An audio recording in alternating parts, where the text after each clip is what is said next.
It is just she and Josh bring so much life. I asked Ileana to come up to kind of give you testimony from youth camp and what we were seeing up there, but also some things that she's been hearing that I think will go along with the message this morning. So, Cool. Good morning, everyone, again. I just wanted to fill in a little bit of the blanks. I know those of you that have young ones coming back, you'll probably hear lots more from them. But I wanted to tell you that starting from the first night, we could sense a very different spiritual atmosphere there. And it was interesting as different ones were ministering. They're like, "Gosh, this is different." But when the ministry time came, the power of God was so strong in that place. And I mean, I went up to the front to pray for somebody and I could hardly stand. Like the presence of God was so rich. The depth of just the revelation in that place was just amazing.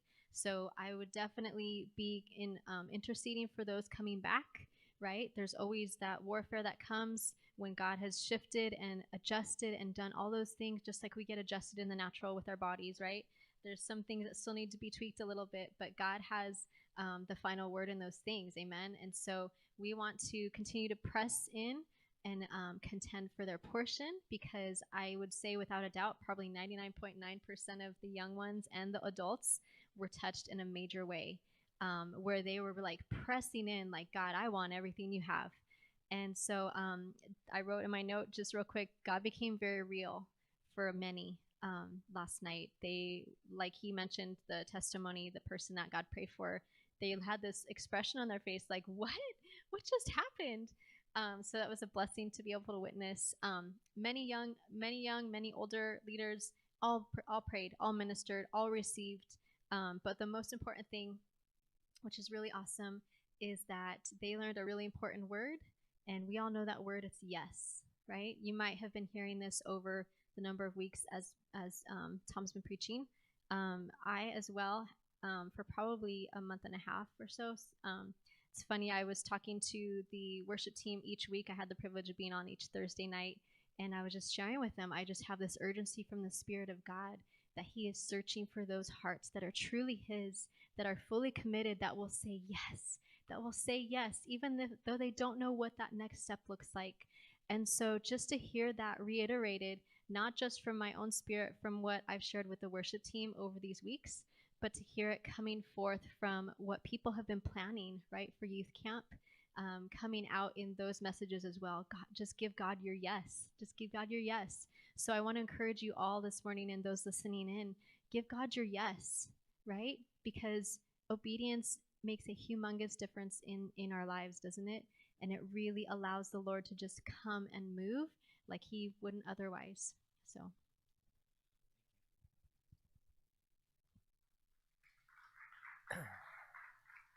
all right, let's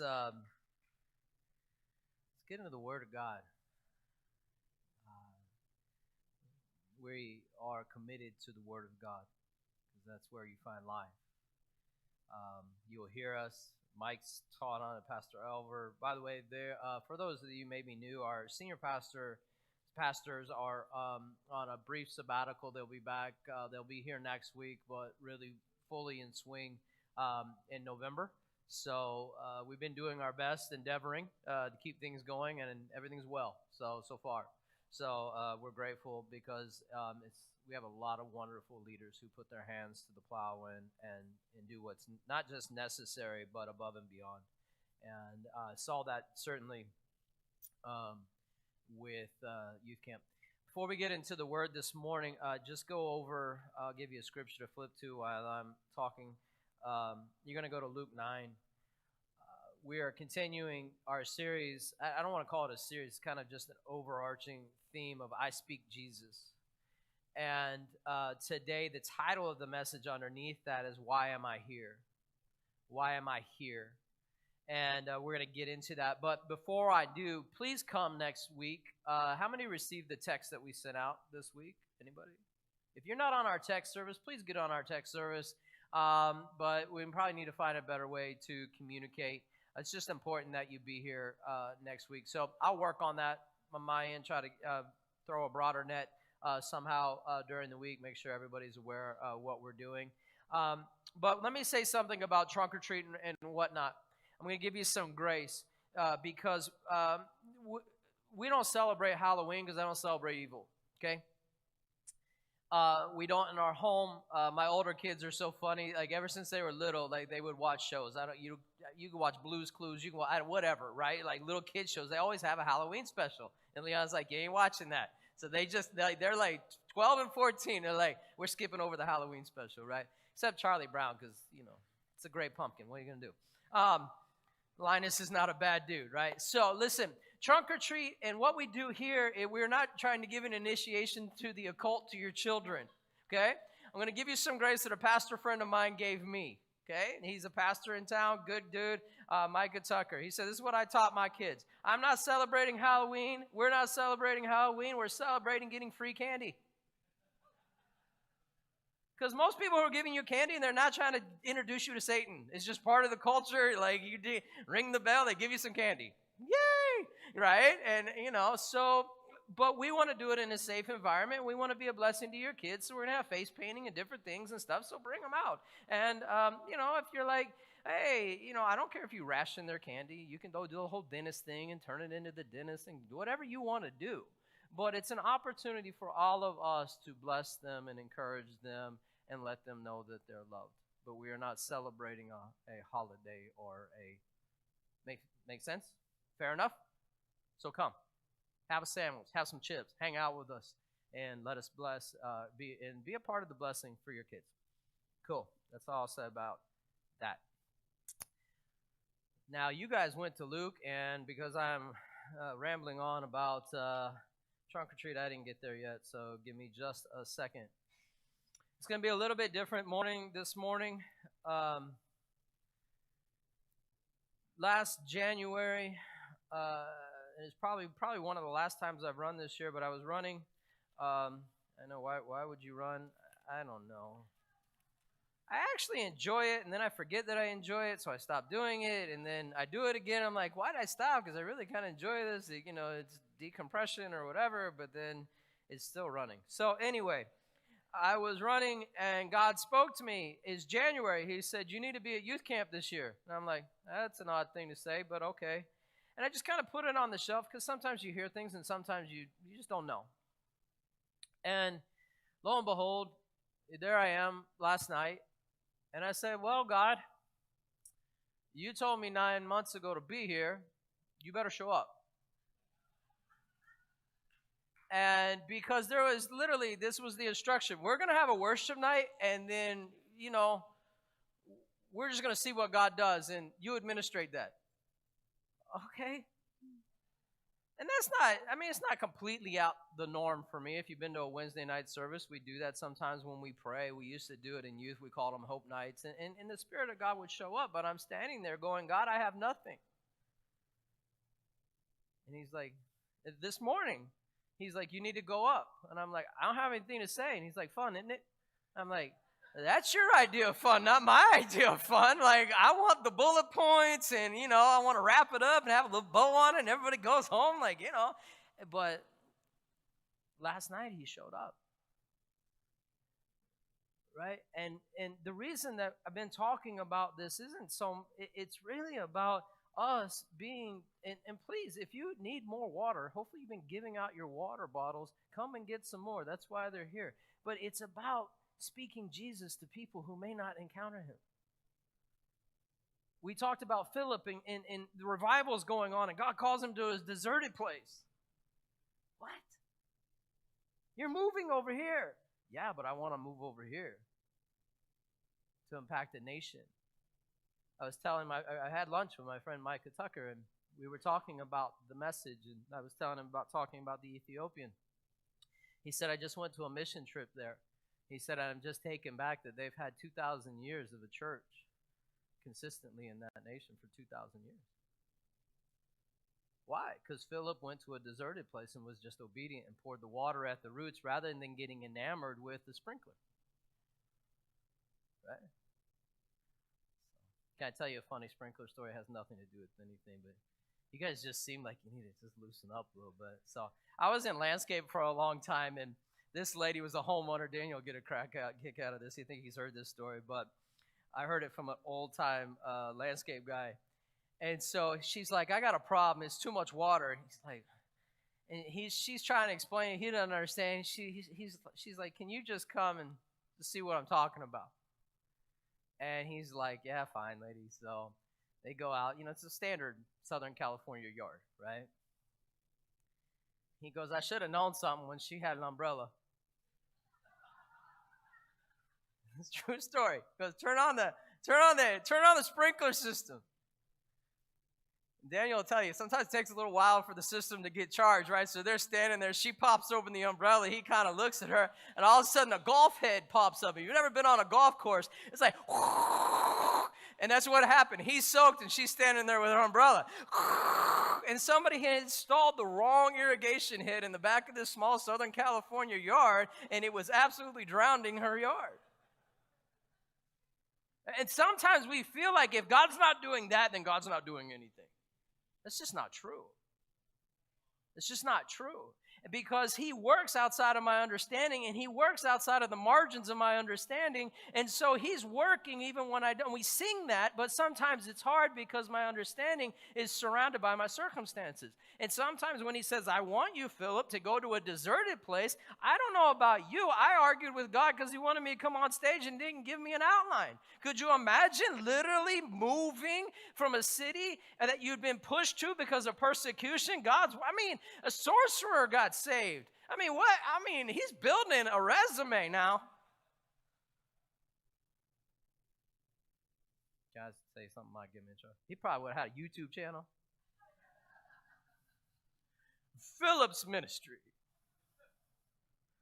I'm not an apostle, but I'm close. I used to wait the tables with him. I'm kidding. But he went out there and he met this Ethiopian, and for 2,000 years they've had a church presence in that nation because of him and his obedience. So let me explain to you, and I've said it before, but I felt it from the Spirit again this morning. Why does God push me to the deserted places and put me out in the margin? Do you not like me, God? Why is it that I feel pushed to the margins? Why is it my circumstance is a dry place? Why is this going on? Why am I here? And sometimes the answer is wait. I don't want to wait. I just described to you the Shangri-La you dropped me off into, and I won't wait. I don't want to be here. I don't want to be here. I don't want to be here, right? Okay, can you get beyond that this morning? Just set the argument aside. Okay. Whether I want to be here or not, I am where I am. I have a little thing on my, I have a cork board in my office, and it's a quote by Bobby Jones, who was arguably the greatest golfer who ever lived, Jack Nicklaus, Tiger Woods notwithstanding. And he said, golf is the closest game that we have to real life, because sometimes you get good breaks from bad shots and bad breaks from good shots. He said, but no matter what it is, you got to play the ball where it lies. I was like, well, that's good.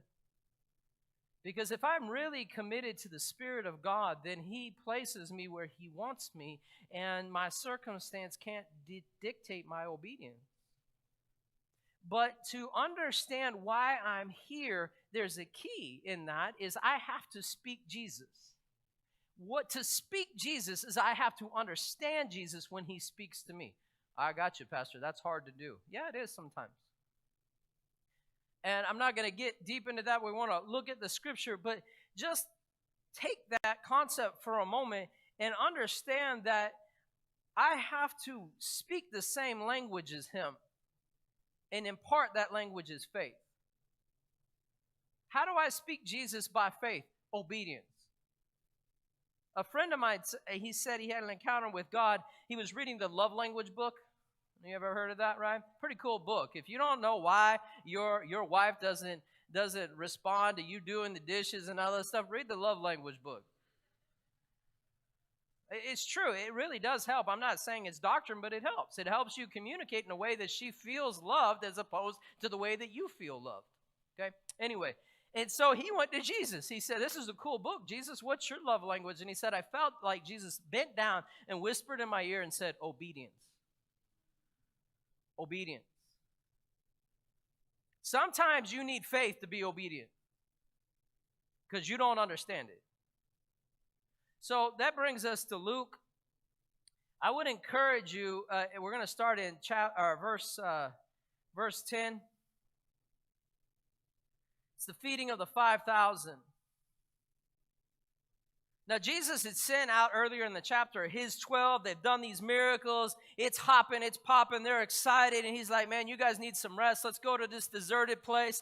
And they go to this deserted place. A deserted place again, right? Go to this deserted place. And then all of a sudden, the multitude knows he's there. So they come out. And he has compassion. So he starts teaching them. He starts healing them. It gets late in the day. And now everybody's hungry.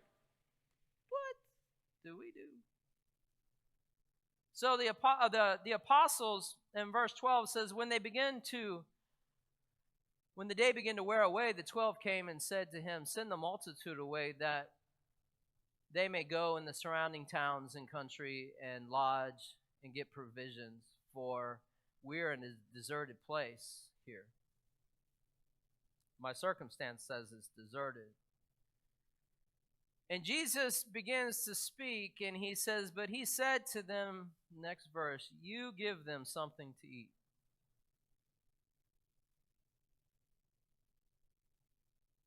All right, I know you're God, but let's rewind just a second. Number one, we came on vacation. I already poured out everything I had when you sent me out. I'm on vacation. You open the door and 5,000 people show up. You minister to them. You preach the everlasting gospel, so now it's late. We hungry. They're hungry. They can go away. No, you feed them. What? Now, you guys may not like that, but come on, you're human. How many ever just been tired? You're like, I love people, but I do not love people right now. I love you, but this is my vacation. Right? I already did my ministry. You feed them. I want you in your spare time to go through the different gospels, because you'll find different nuggets in this story about how he interacted with them. And who he's talking to. He was talking to another Philip, the apostle, and really putting it on Philip. Like, what do you think we should do? Philip's like, man, I don't got an answer, right? So listen, you feed them. Man, this doesn't sound right. And they said, we have to no more than 5 loaves and 2 fish, unless we go and buy food for all these people. For there were about 5,000 men, not including women and children, according to Luke. Then he said to the disciples, make them sit down in groups of 50, and they did so. And he made them all sit down. And he took the 5 loaves and the 2 fish, and looking up to heaven, he blessed and broke them and gave them to the disciples to set before the multitude. So they all ate and were filled, and 12 baskets of the leftover fragments were taken up for them. So Luke tells it a little bit different. The other Gospels fill in some of the gaps. Where did they get the loaves? Before you find out where they get the loaves, in this conversation, Jesus says to the apostles, okay, we don't have food. I need bread. Go find some. So they go out and search, and I'm assuming it's Andrew. He finds this young lad. That's all we know about him, young lad. He's got 2 fish and 5 loaves. Andrew brings him. He's like, this is all we can find. This is all we got. And I want to ask you this morning, are you willing to be that little boy? Why am I here? Why am I in this deserted place? I am not that significant, but it seems like I'm the only one that showed up with anything.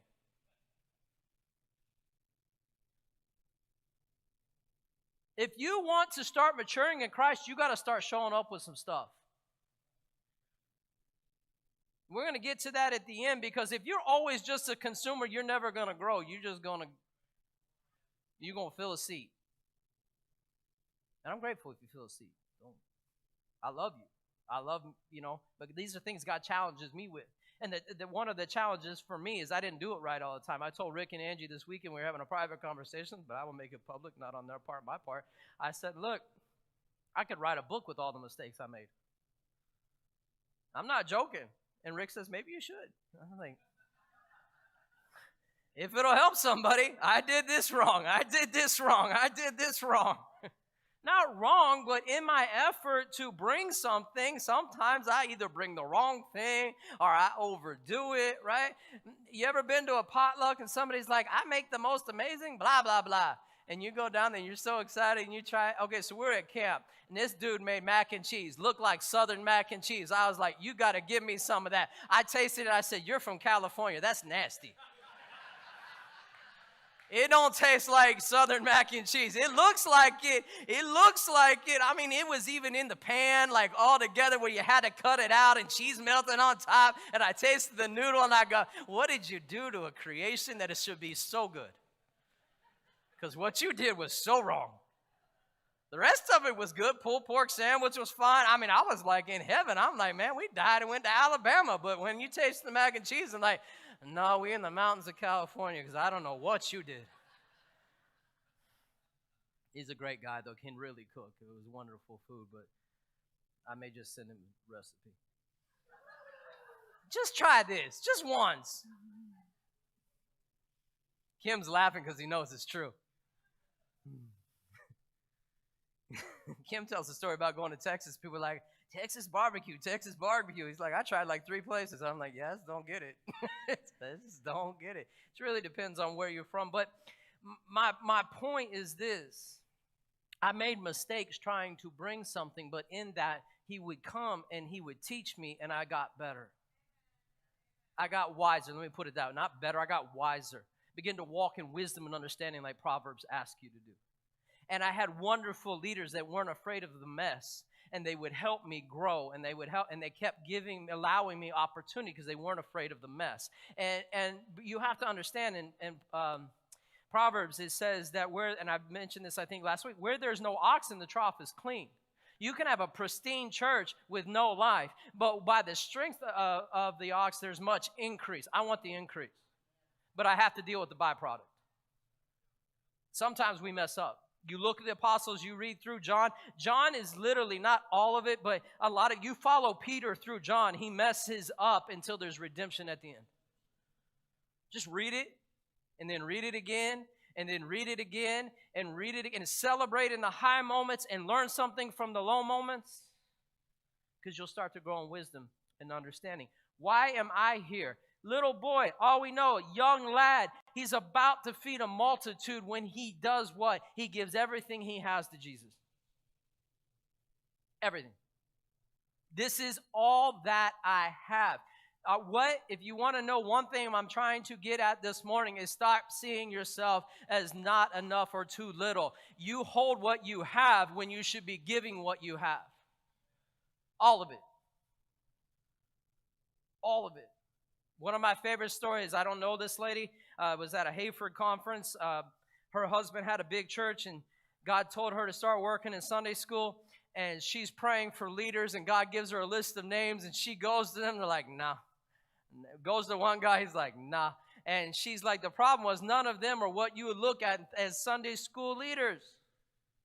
So he asked this guy, older gentleman, businessman, would you be part of Sunday school? I'm not your guy. He comes back a week later and says, I'll do it. She said, what changed? He goes, I went on a business trip for 7 days in a car with God, and he talked to me about doing Sunday school. Her testimony was, we have the largest Sunday school department in the city, and we're touching the lives of children because when God came to somebody, they said yes, rather than saying, all I got is 2 fish and a couple loaves. I didn't ask you for you to tell me why you can't. The answer is yes. But hold on, I gave. We just coming off a ministry trip. This is my vacation. Guys, we got to get out of vacation mode. Some of you need to take your phone off of airplane mode because God can't get a hold of you. I'm just be real. You're trying to fly to where you want to be. And you got your phone on airplane mode. You're going to be real disappointed when you get there. I'm telling you, it's not fun to get pushed in the margins. It's not fun to be in a deserted place. You don't always have the answers. You don't, and he asks you questions or says, not even questions, just makes a statement. You feed them. What? With what? Philip's like, if we had all this money, we couldn't feed them. He's like, okay, go find me some bread. They drag by this little poor little boy, right, with 2 fish and some loaves. And Jesus says, sit them down in groups of 50. He starts to pray and he breaks the bread and gives thanks. And all of a sudden, there's a multiplication. Allow him to multiply your everything, but you have to give it. And you have to give it all. So I realized that, can you bring that bucket for me? Sorry. I'm going to change the rock out for a bucket. If you don't know what the rock is, go watch the other messages. Don't throw this. It's just a recap from the other times that we were together. So sometimes, we're talking about fish and loaves and bread and, being on a mountainside and deserted place. I don't know much about that. Cool. I'm going to try to bring it in a different way, maybe make it a little more realistic. I think our national our national debt is what, trillions of dollars? I don't know what it is, though. I don't watch the news because those guys are depressing. Is it 6 trillion or something? I don't know. Is it 31? Wow.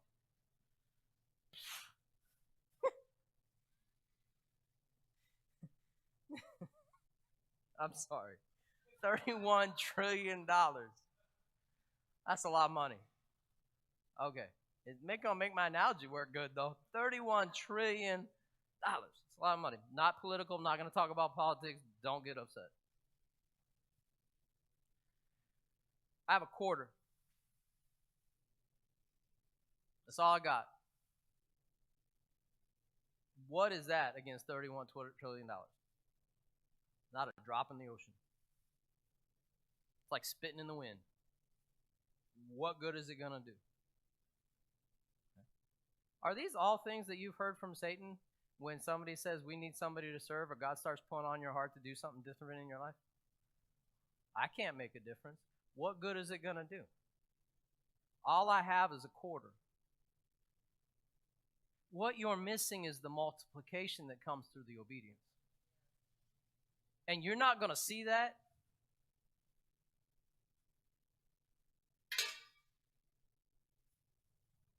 You have it all. You have it all. Why, little lad? Why was he here? Why? Because in that group, in that moment, he needed a child with childlike faith that just responded to the fact that somebody said, I needed bread, and he didn't count how many loaves he had. And he brought the fish to boot. You want to speak Jesus, you have to understand how Jesus speaks and you have to understand how to hear him. And you have to hear him by faith. And sometimes it's just simple obedience. I need bread. I got 5 loaves and some fish.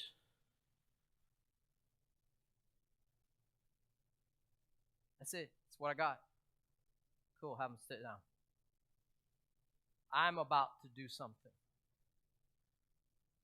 Speaking Jesus means I need to not understand him completely, but receive what he's saying by faith and just walk it out. I had 7 days in the car, and God wouldn't let me go about Sunday school, and they had the biggest Sunday school in the city. Why? He multiplied obedience. He didn't multiply gifting. He multiplied obedience. He's not anti-gifting. If he was, he wouldn't give it to you. But he multiplies obedience more than he multiplies gifting, because obedience is all my gift to him and what he does with it. I can manipulate my gifting. It's true. I can absolutely set up something that looks like God and may even smell like God, taste like God, but it's all based on my gifting and it has very little to do with God. And the reason I do it is I like my box because I like control. But then he pushes me to the margin. He takes me to the deserted place, and he looks at me, Ellen, and says, you feed them. That's what happened this morning. Go up to the stage. I got nothing to say. Fun, isn't it? No. But faith. Why? Because I've walked with him long enough to trust him when he says something. Not complete. I'm working on it. I'm not a finished product. But you got to speak Jesus through obedience. It's just the way that it works, and there's a multiplication that happens. I don't want to. That's a whole other sermon. But he's not obligated to pull you out of your deserted place because he put you there for obedience. And it's not even about you. Most of your margin experience is about somebody like the Ethiopian that God is calling you to touch him, far less about you. Ooh, you can't say that. Moses was all about Moses. No, Moses' desert experience was about the nation that God wanted to put him over to lead out of bondage. That's what his desert experience was. God working something out in him? Yeah, but how many people get a burning bush experience? And what was the answer? Yes. Was he qualified? No. How do I know that? God almost killed him on the way to the assignment. But what did he do? He provided a woman that had wisdom that set up a way to get him delivered so that we can keep moving forward. God will cover me with the grace and my obedience, but I have to be the one that says, get it all. You get it all.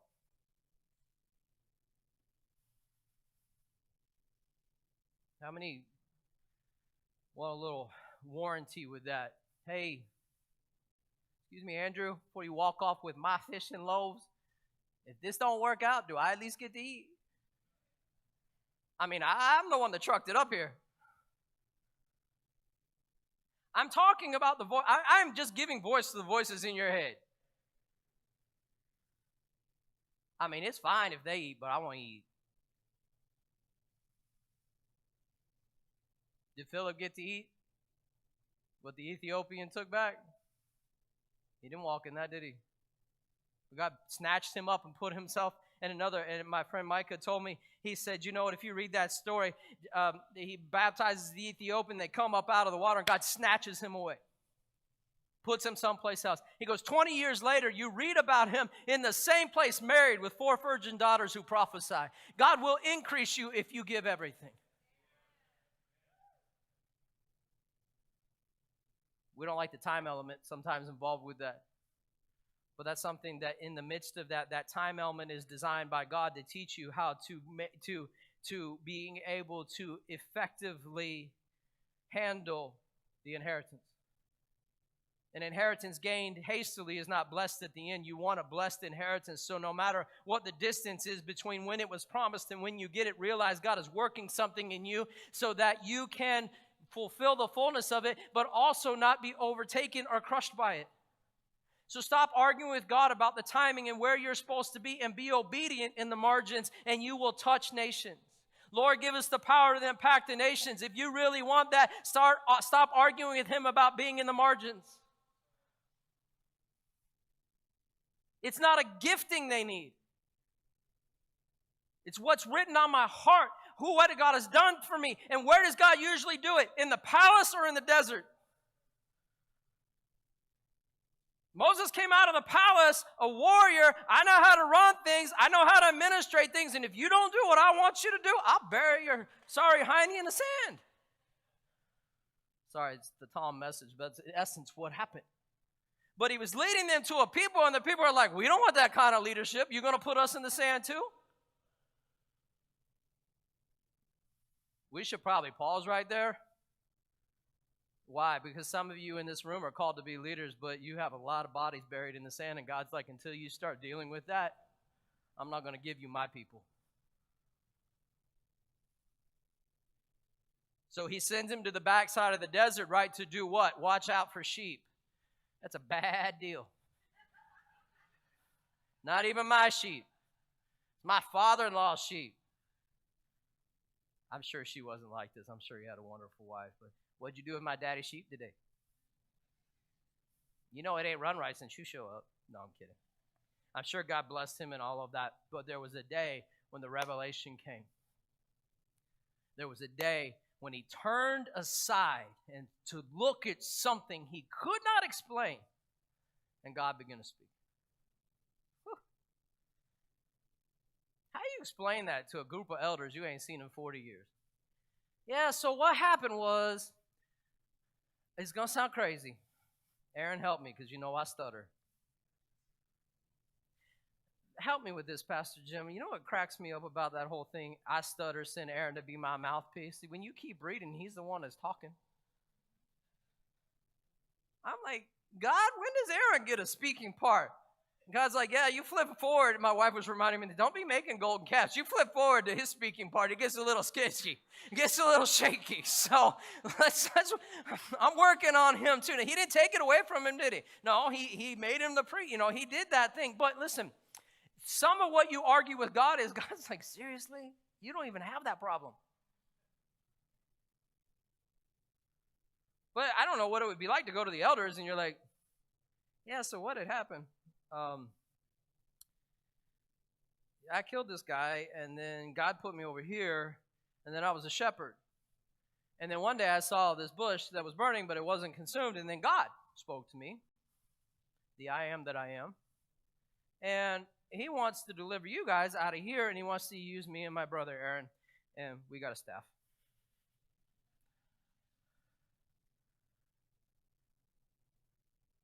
Okay, now let me just kind of round this out for you. You're a slave. You've been working all day. Dude in a chariot probably got a whip. You've seen bondage or heard about bondage for 430 years, and two dudes, one who may stutter, may not, may lie about stuttering, and a staff show up? That's a big ask.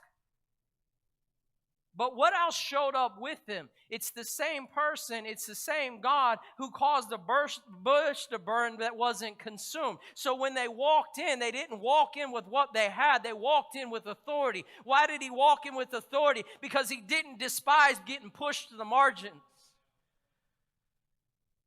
He learned what God wanted him to do through a menial task that he was overqualified to complete. He grew up in the palace. He was not stupid. He was not dumb. He was educated. He grew up and knew what was probably some of the most amazing stuff of that day. But he was reduced down to doing sheep. Why? Because it's the shepherd's heart God was looking for. Stop despising the margin and just give him everything you have. Some of you are sitting in this room, I know this by the Spirit of God, and you're rebellious and you're angry and you think it's everybody else's fault, and all he's saying to you, if you would just unlock that thing that you never wanted to give me and give it to me, I promise you I will change your life. It's not about your circumstance, everything that's been done to you, how hard people have been on you, how hard it's been, how horrible it was, because when I came to you and I asked you for it, you said no. Your will shut the door to me, and hell has racked your world. And you're mad at me? All I asked for was a quarter. But you looked at the debt and said no. And you're mad at me. Church, we got to start taking responsibility for our disobedience. I do. Until I go back to where I fractured the relationship, I can't move on. And the fracture of the relationship comes through disobedience. Because I let my understanding dictate what he really wants to do. I look at my quarter and say, what is that to? Is it $32 trillion? Whatever it is. $31 trillion. What's my quarter? But you're miserable. You can't sleep. Oh, that's something a little ambient it's just a little insomnia. Is it? Oh, Pastor, you can't go. I'm going to go here because some of y'all need freedom today. Your insomnia is not natural. Your insomnia is disobedience. And the only time it's quiet enough for you to hear Jesus is when you're trying to sleep and he's not going to shut up. And all he wants is a quarter. All he wants is what you have. It's not enough, Pastor. It's not enough. If I start giving to the church, they're just going to suck me dry. Make me do something like VBS. You know I'm playing with you, Natalie. I saw you. You know I'm joking. VBS is a lot of work, though, isn't it? It's months and months of planning, isn't it? She already recruiting. I just need some people. I need some people. And that's fine. Recruit. Go ahead. I don't have the time. You're going to tell the person who makes time you don't have time?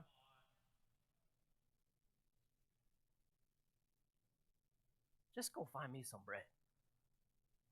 Ileana, when she told me about saying yes, she said, I hear God saying, and she said it today, he's sending his spirit out to find people who will just say yes. Yes.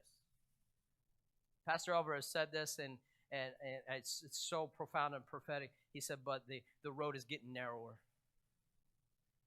The time to say yes is getting narrower, not broader. What is my quarter? What are my 2 fishes? What are my 5 loaves? Why am I here? Young lad who we don't even know your name, you're here to feed a multitude because I'm going to multiply. Can you come play for a second?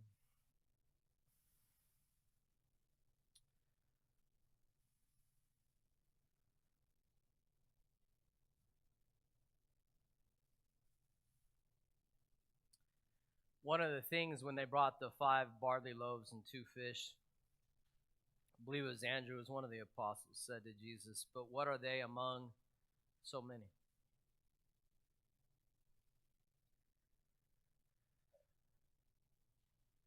May the epitaph of our lives and as a church and as a RIM organization, what are they among so many? They are obedient. And through them I do mighty things. What do I need to bring, Pastor? Why am I here? Why am I here? And I'm not going to give you the escape route because some of you are never going to escape out of your circumstance because he put you in the margins to touch the people that are there, and that's your ministry. You can live your purpose every single day if you stop looking at your circumstance. So what are you going to give me? What am I supposed to give? Obedience. You want to boil it down to one word, it's obedience. We talked about read, pray, and obey. We talked about if you're going to start disciple people, start there. Get them reading, get them praying, get them being obedient. It really boils down to 2 words, follow me, right? It's just like if you get off, what happens if I get off track? Just get back to the follow me. God, where did I stop following you? Let me just get back to that. Let me get back to that path. And that really boils down to that one word, obedience. You might have, hopefully everybody received this card. If not, raise your hand. I want one of the ushers to give it to you. And you put it in your Bible. On one side it says, I speak Jesus. And I want to give you something that not just you can take away, but some things that begin to revolutionize your life. When you say, why am I here? Why am I in the margin? My 2 foundations of my life are listen and obey. Listen and obey. That boils down to, in John 10:27, to 2 words, follow me. You want to know what I'm about, what I try to do, where I go to when I'm lost, what I try to get back to is follow me. You see it in my office. Sally painted it for me. It was one of the most wonderful gifts I've ever received. And it says in red letters, follow me, Jesus. On the other side,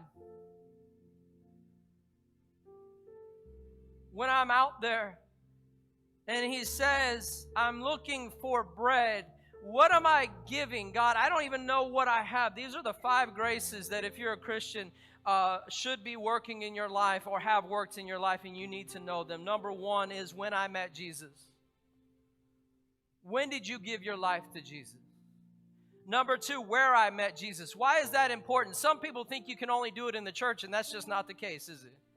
The Ethiopian was on the side of a road in a chariot. It's important not just when, but where.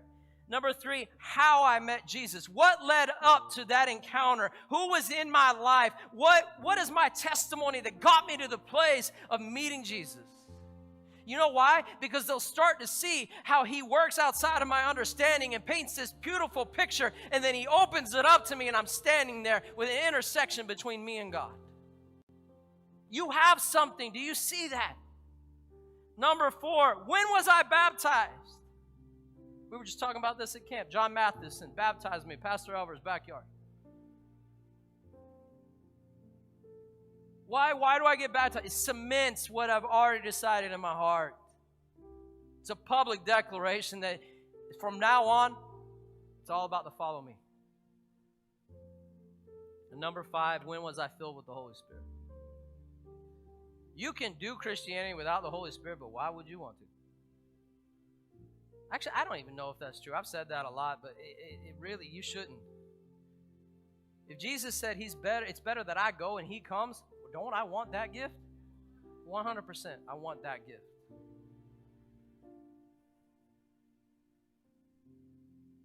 These are the 5 graces. If you have nothing else, you start giving people this.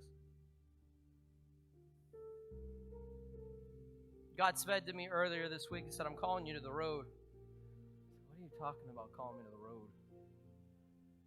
My neighbor across the cul-de-sac moved out. I was getting ready for camp. I went out on the road. Say goodbye, talking, about an hour. His daughter-in-law, they've been married a month. She has physical issues. She's a huge tattoo of Jesus and the crucifixion. And her husband is like, yeah, she's really into that religious thing, goes to church, says to intimate. I don't, she does, but whatever. And we're talking. And I said, can I pray for you as you guys move? So I prayed for them. All police officers, seen a lot of hard things. My neighbor who just moved, a Vietnam vet, was actually there at the extraction from Saigon at the end. He didn't even know if he was going to make it out of the country because they were surrounded and just walked through. He's like, I know I had PTSD when I came back, but nobody knew what that was, and I'm just trying to figure out life. And God just, I don't know how much he believes in God, but he's just sharing a story. And so the young lady shows up, and her husband had been telling me, she has back trouble, and they want to retire her from the police office, because of her trouble, and I think she got hurt on the job, and she didn't want to do it. And anyway, long story short, I'm just standing in the street, and I pray for the parents first, and I ask her husband, can you put your hand on her neck? And we're going to pray that God would heal her. Did he? I don't know. All I know is I was called to the road, and God asked me to pray. Listen and obey. That's how you speak Jesus. If nothing else, they encountered somebody that believes this stuff. Now, was I bummed? Yeah, I wanted to be like, man, I can feel. Man, my arm is better. Man, my whatever. What must we do to be saved? I didn't get into that. But I may be sowing or I may be watering. And he said to me on the way home, you trust me with the increase. You trust me with the increase. So, Pastor, what are we going to do? I had a whole other part of the message. We're just going to leave that there for today.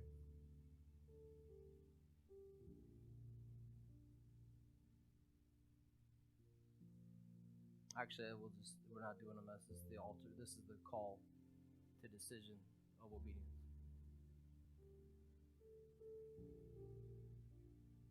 Stop wrestling with why God puts you in the margin. Just accept that you're there and play the ball where it lies.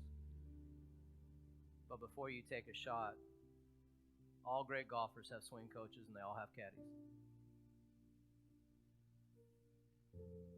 We'll just take the analogy of the Holy Spirit, your caddy. You need to go ask them, what club do I need to be swinging and what are we doing out here?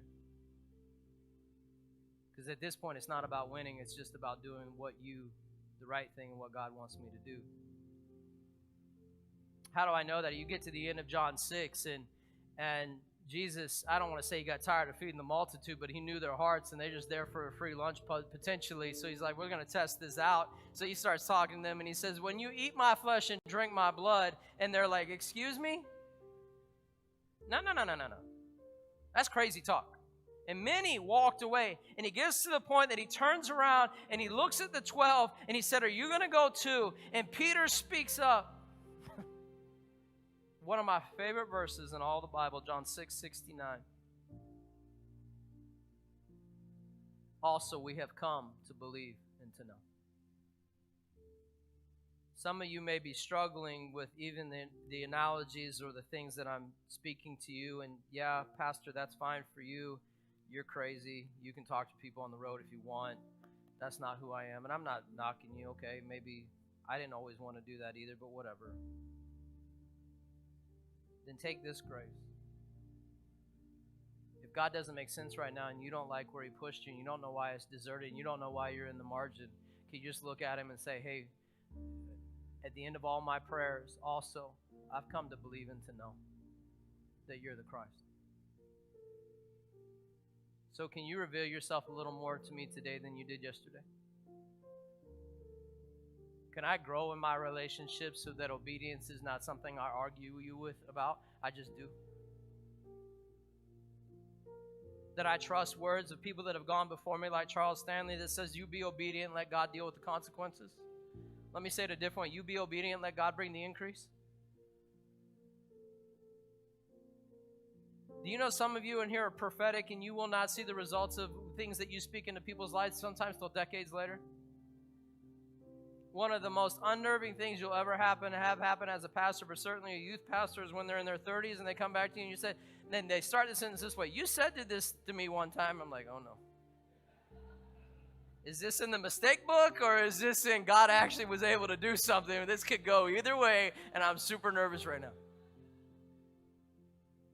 And they said, no, but you said this. And God's been doing these things in my life. That's speaking Jesus. It's taking the water and pouring it at the roots. But to get there,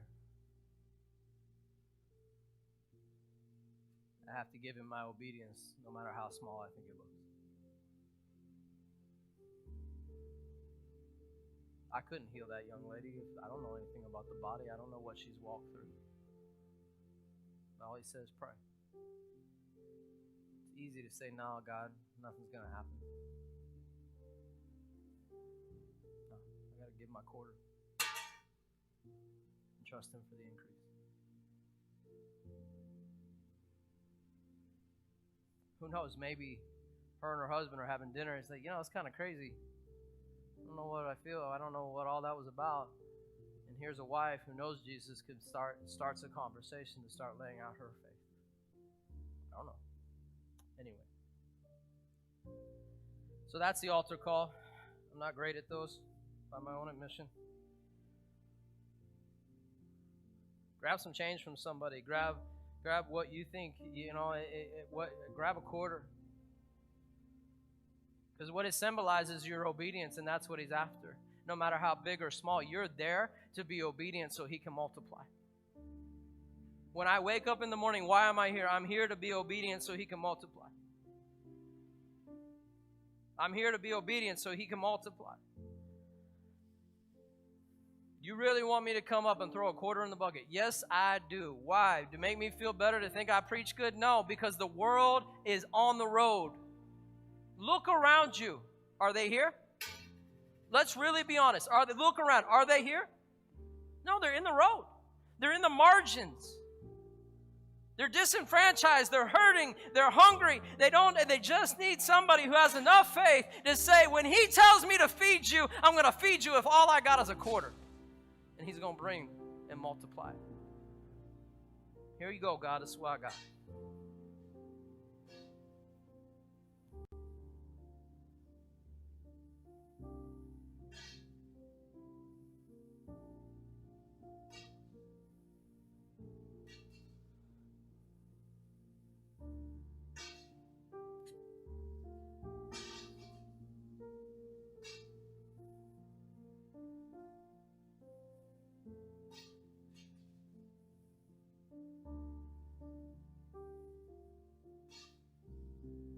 Ariana is going to sing a song over you guys called Available. I want you to take it as a prophetic impartation. We're going to end with another song called I Speak Jesus, and we'll be done. I'll invite you, even if you don't have a quarter, just come. He sees the heart. Oh, but man, I want to speak Jesus. Go ahead, love. Narrow as the road may seem, I'll follow where your spirit leads. Broken as my life may be, I will give you every piece. I hear you call, I am available. I say, yes, Lord, I am available. Here I am with open hands, counting on your grace again. Less of me and more of you. I just want to see you move. I hear you call, I am available. I say, yes, Lord, I am available.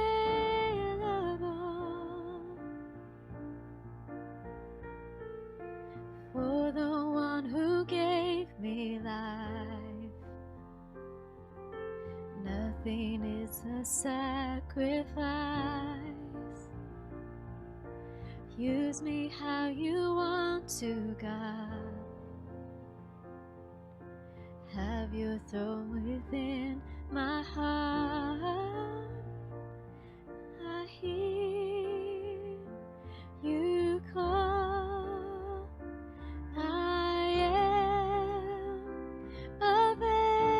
available. I say, yes, Lord, I am available. Father, I hear you call. I say, yes, Lord, I'm available. Father, I release over these people this morning the blessing of multiplication.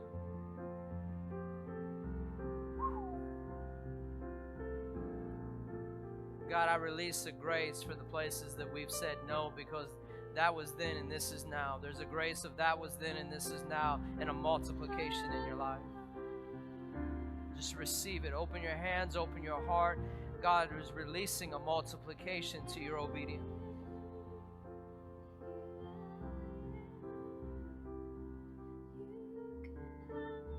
Some of you may say, I'm not in the road, but you will be. And some of you, the person that God wants you to speak to is right next to you every day. Just say, God, would you give me the opportunity and give me the wisdom and give me the Holy Spirit to speak Jesus to this person?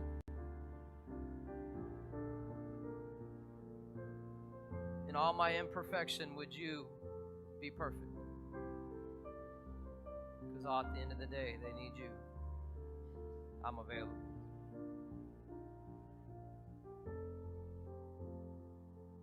I'm available. I'm available to do what, Pastor? I'm available to speak Jesus. It's my quarter. You can have it. Multiplication.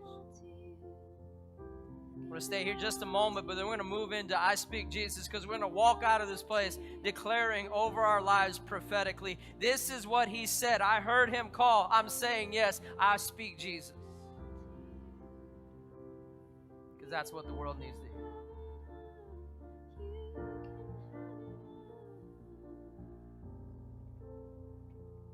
Go ahead and sing that one more time, and then we'll move into it.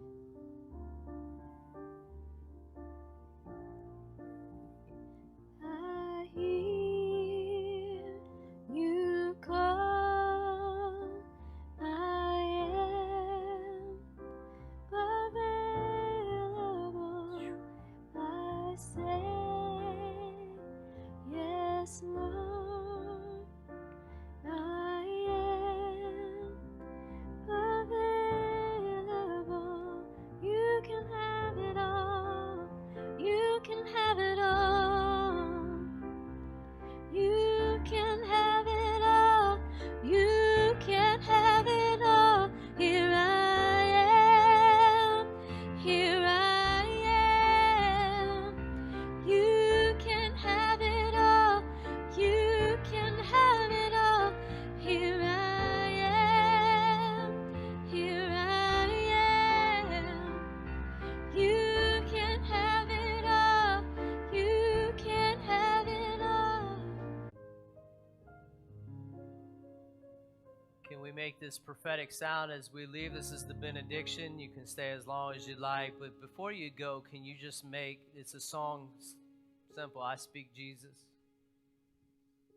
Can we make it as a declaration, as a prophetic sound from our church to our city, our county, our nation, the world? Way before I followed Jesus with any degree of even want to, he took me to a store in Palm Beach Gardens Mall. It was like a store where they sold globes and everything. He walked me in and he took me to this globe, and it was a blow-up globe, and I touched it, and he spoke a word to me, to a young man who wasn't even trying to follow Jesus that much, was just trying to get things sorted out, and he spoke to me. He said, I'm going to let you touch your world. Some of you need to go find a globe, and you need to put it somewhere and say, God, that's my heart. I want to speak Jesus. Let me just touch the world. If it's in the margins, let it be in the margins. Wherever it is, I want to speak Jesus, because I heard your call. I gave my quarter. I gave everything that I have. I said, yes, God, I want to touch the world with the love of Jesus Christ. So can you make this a declaration, even a prayer, a commitment of sorts to Him? It's just at the end of the day, when I'm out in the margins, when I'm on the road, I want to speak Jesus. Say this last bit of grace for you. What you're walking through is not fair, but that's not a reason not to be there. You're there because He has you there to touch people who otherwise would not be touched. So let's speak Jesus. It's the benediction. I just want to speak the name of Jesus over every heart. Oops, sorry. I'm so sorry, guys. I'm so sorry. Sorry, mistransposed. I just want to speak the name of Jesus over every heart and every mind. 'Cause I know there is peace within your presence. I speak Jesus.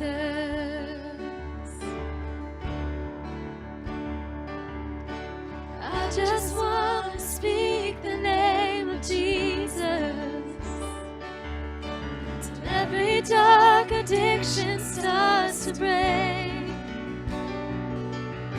declaring there is hope and there is freedom. I speak Jesus. Your name is power.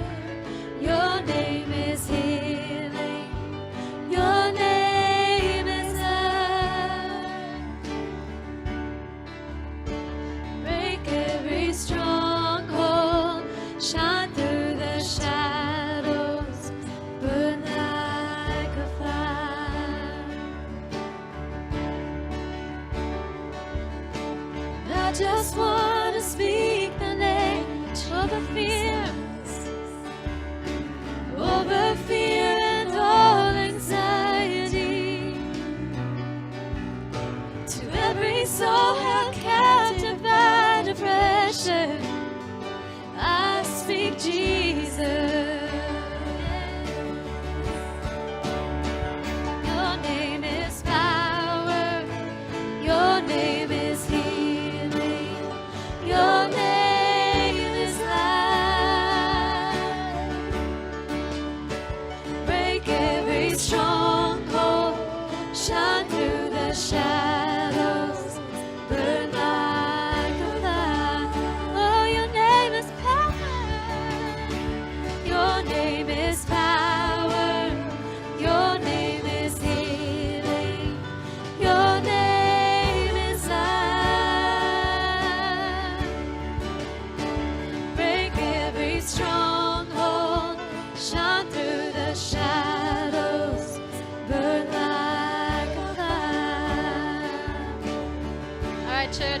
shout his name out. Shout Jesus from the mountains, Jesus in the streets, Jesus in the darkness over every enemy. Jesus for my family, I speak the holy name, Jesus.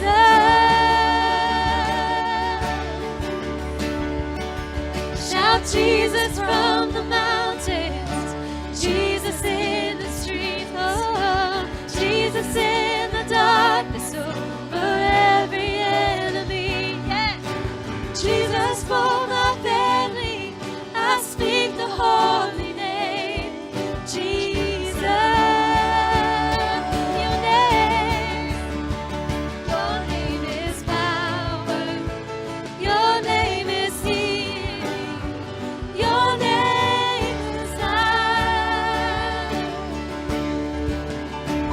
Break every stronghold, shine through the shadows, burn like a fire. Your name is power. Your name is power. Your name is healing. Your name is life. Break every stronghold, shine through the shadows, burn like a fire. If you need some more water, come get it. Pray, God, give me somebody to pour water at the roots of their life. I want to speak Jesus. He'll meet you there, I promise you. If you don't do it right, dust yourself off and go back at it. Because there's always somebody who needs Jesus. At the end of the day, they're that desperate. I can't probably mess them up more than they're already messed up. So try. Speak Jesus. And again, man, from the mountaintops. Come on. So you guys are dismissed. I'm going to sing it again. Stay if you want. If you need water, grab some. Take a whole case if you want to. That's what it's there for. But make sure you're giving that water out to people that God puts in your path. Pour it at the roots and see what God does as you speak Jesus.